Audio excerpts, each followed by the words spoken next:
29 марта. В Калгари внезапно начался снегопад. И коммунальная служба срочно вышла в субботу расчищать улицы. Только проблема вся в том, что улицы недостаточно расчищены из-за того, что в Канаде в субботу нерабочий день. И люди не работают просто так по выходным.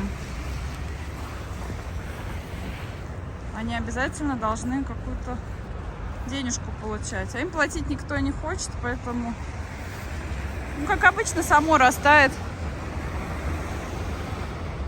через пару дней. Поэтому сделано. Вот такие вот только одиночные волонтеры выходят и заботятся о нашем городе.